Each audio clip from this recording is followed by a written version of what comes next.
At my retirement party, I announced I was finally moving to Italy. My son looked stunned. Later that night, he asked, "So, who's getting the house?" I told him I planned to sell it. He didn't speak to me for days. Then one morning, I woke up to an email saying my house was listed on Zillow by him.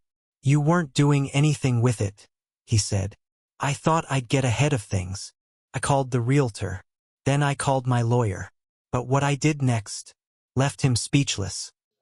I'll start with the reunion because that's where it all blew up, but this started way before that. It was last summer in Asheville, North Carolina. My mom's side of the family holds a reunion every July. Big potluck, tents in the yard, older cousins chasing kids around while the grown-ups eat too much and drink too early. We've done this every year since I was a kid. I used to look forward to it. Not anymore. That day, Tara showed up like she was walking onto a movie set. Tight blazer, full makeup, new heels clicking across the driveway. She pulled out this manila folder and waved it like it was a lottery ticket. She was beaming, practically bouncing. "I did a thing," she said. People clapped before she even explained. That's the kind of charm she has. She gets away with everything. Always has. She opened the folder and held up printed photos of a small 2-story house with a fresh coat of paint. "I bought a house." There were cheers. My uncle gave her a high five. My grandma teared up. Everyone acted like she just landed on the moon. Except me. My face went cold. My mom, who has no filter at all, turned to me and said loud enough for everyone to hear, "Didn't you help her with the down payment?" It felt like someone dropped a brick on my chest. I saw Tara's face twitch for just a second, but she kept smiling. I didn't answer. Couldn't. I felt sick. Let me explain.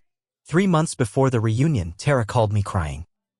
I was at work, about to head into a meeting, and she was sobbing so hard I had to step into the hallway. She said she was being evicted, that her ex had screwed her over, that the lease was in her name but he hadn't paid rent in 2 months. She said the landlord had changed the locks and tossed her stuff out. I asked where she was staying. She said she had a friend's couch for now. She sounded scared, tired. I'd never heard her like that. I asked how much she needed. She hesitated, then said, "I think $10,000 to catch up. Maybe another $5,000 for deposit on a new place. If I had $15,000, I could breathe." I didn't even think. I wired her the full amount that night. I thought I was helping her get out of a jam. We've always been close. Our moms are sisters, we grew up in the same neighborhood, had sleepovers, went to the same high school. I trusted her. Turns out I was an idiot. She wasn't couch hopping. She wasn't even evicted. She'd been saving up to buy a fixer-upper and needed extra cash to hit the down payment. But here's the kicker, she didn't just use my money. She used my name. The house she bought? It was listed under me. My name was on the mortgage, on the title, on everything. She'd forged my signature or maybe tricked me into signing something. I still don't know how she did it. But legally, I was the owner. At the reunion, I pulled her aside while everyone else was distracted with dessert. We stood under the carport and I said, "Why is the house in my name?" She looked at me like I was ruining Christmas. "Because you told me to invest instead of just saving," she said. "You were right. This is an investment." I was stunned. "That's not what I meant." "I didn't mean you're part of this now," she said. "You'll get your money back when we sell."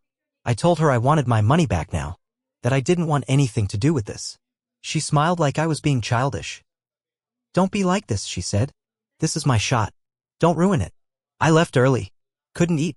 Couldn't talk to anyone. My mom knew something was up, but I didn't tell her everything until we got home. That night, I dug through my files. I started getting emails about property tax bills and mortgage payment confirmations I'd never seen before. I found a whole mortgage account online with my name, my social, my credit score. It was real. She'd done it. I owned a house I'd never seen, never walked through, never signed for. All in my name. And if she defaulted, it was on me. I didn't sleep. The next day, I called a real estate attorney. He listened to everything, then said flat out, "You need to protect yourself now. This could get ugly." He helped me get copies of the deed, the mortgage paperwork, everything. He said if she forged anything, it was fraud. But proving it wouldn't be simple. We'd need to subpoena records, maybe even file suit. So I made contact with the real estate agent she used. That's when Tara found out. She called me that night, voice shaking with rage. How dare you go behind my back? I told her she went behind mine first. That I never agreed to any of this. That she stole from me. She didn't even deny it. She said, "You're acting like a victim, but you gave me that money." I said, "You told me you were homeless." She laughed. "I needed a push," she said. "You were the push." I told her she had a week to figure it out or I'd let the lawyer take it from there. That's when she said the line I'll never forget. "You're trying to steal my dream." She made me the villain. Like I was the one scheming. Like I was tearing her life apart. The worst part? Half the family took her side. I didn't expect the family to pick sides, but they did. And most of them didn't pick mine. At first, it was quiet, just awkward texts and silence in the group chat. Then my Aunt Deborah, Tara's mom, called me out in a long Facebook post that started with, "Some people only help when they want to control you." She didn't name me, but everyone knew. I was some people. Then the messages started coming in. Cousins I hadn't talked to in years told me I should work it out privately. One even said it's just money. Let her have her shot. Let her have her shot? With my name on a $250,000 mortgage? I kept my mouth shut online, but the pressure kept building. My mom was furious. She told Deborah off in a phone call that ended in screaming. After that, they stopped speaking. My mom cried about it later. Said she never thought her sister would turn on her. Meanwhile, my lawyer filed paperwork to force a title correction and start the legal process to have my name removed from the mortgage. He also warned me this could go on for months, maybe even a year, and it might get messy. He wasn't wrong.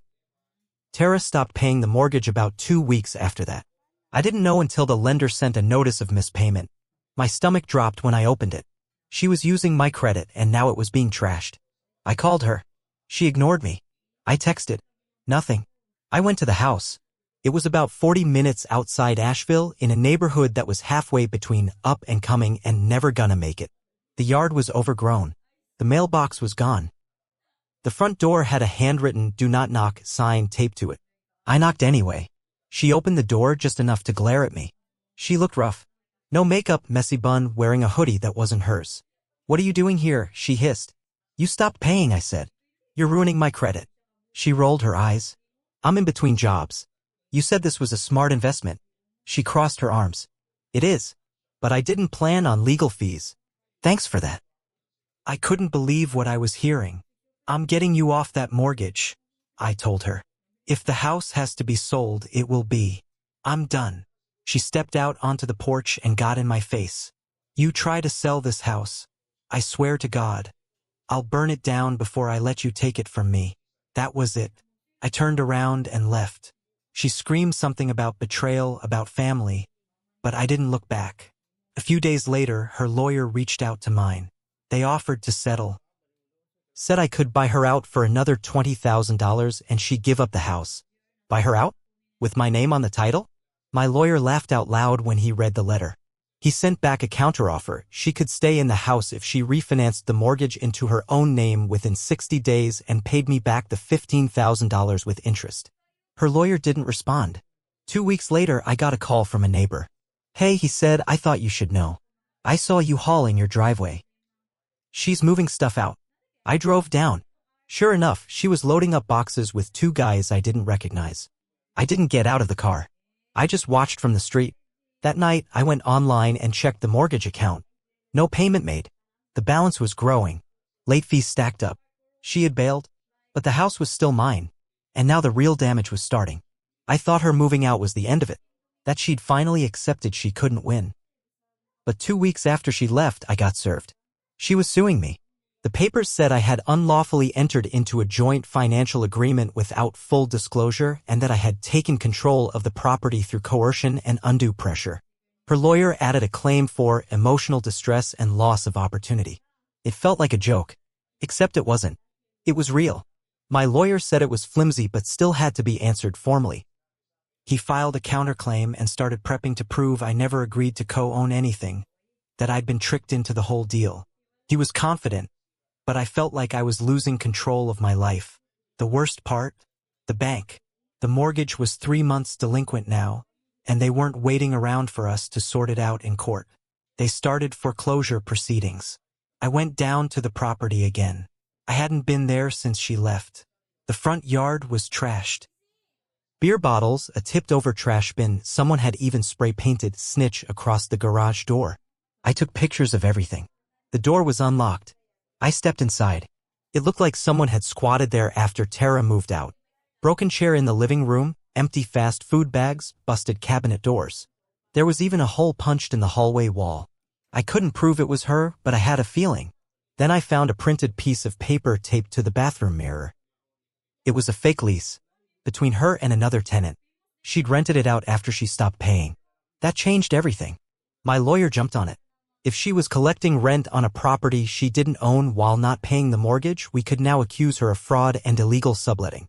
We sent a cease and desist to the supposed tenant and notified the court. It delayed the foreclosure, gave us a little room to breathe. Then came another twist. Her ex, the one she said had gotten her evicted, reached out to me. "I don't know what she told you," he said, "but Tara was never evicted. She left on her own." He sent me a text thread from months earlier. In it, Tara talked about hustling my dumb cousin for a down payment so she could lock down a flip. She even bragged that I'd never see it coming. I showed the texts to my lawyer. He stared at them for a long time, then said, "We just won the case. We amended the countersuit. Now we weren't just trying to remove my name. We were suing for damages, fraud, and identity theft." And the texts, they were the nail in her coffin. But Tara didn't back down. She doubled down. She started telling people I was mentally unstable, that I'd been obsessed with her since we were kids, that I'd inserted myself into her life because I couldn't handle my own. Some of our relatives actually believed her. One cousin blocked me. Another posted a vague tweet that said, "Sometimes the villain is the one who cries the loudest." I kept quiet. Let them talk, because I was about to do more than talk. Court took 6 more months. I drained my savings paying my lawyer, skipped out on vacations, canceled home repairs. Every day that passed, I thought about that $15,000. Not because of the money, but because of what it represented. Trust, family, and how easily it all broke. We sat across from each other in court. Tara didn't look like herself anymore. She looked tired, worn down, angry. Her lawyer kept pushing the same line, that I had encouraged her to invest, that I'd known all along, that I was using the courts to get a house she'd built with her own hands. They showed pictures of her working on the floors, painting the walls. They made it emotional, tried to make me look cold. But when my lawyer showed the texts from her ex, the mood changed. Even the judge looked stunned, especially the one where she said, "I'll just put it in his name for now. He's too dumb to stop me." Then came the fake lease. The bounce checks, the unpaid mortgage, the trashed house. It all added up. She wasn't a victim. She was a liar. When the verdict came down, I didn't feel joy. I just felt numb. The judge ruled in my favor. The house would be sold under court supervision. Tara would owe me the $15,000 plus legal fees, over $27,000 in total. She was also reported for mortgage fraud. That part's still ongoing. The day they posted the auction notice on the front door, she lost it. She showed up at my mom's house screaming, crying, pounding on the door. "You took everything from me," she yelled. "You could have just let it go." My mom didn't open the door. She called the police. Later that week, I got a voicemail from her. "I hope you sleep well knowing you ruined your own family. I'll never forgive you." I deleted it. I'd already forgiven myself. But here's where I'll admit something. I did one thing I probably shouldn't have. When the house sold, it barely covered what was left on the mortgage. No profits, no equity. But the buyer was a house flipper I knew from high school. Someone who hated Tara since she scammed his sister years ago. I sold him all the before and after photos, the texts, the lease, everything. He made a YouTube series called The Scam House. It went viral in our town. He blurred her face, but anyone who knew her recognized the voice in the voicemail he played at the end. "I'll burn it down before I let you take it." She moved out of state after that. Some family still won't talk to me. Others have quietly apologized. Said they didn't know the full story.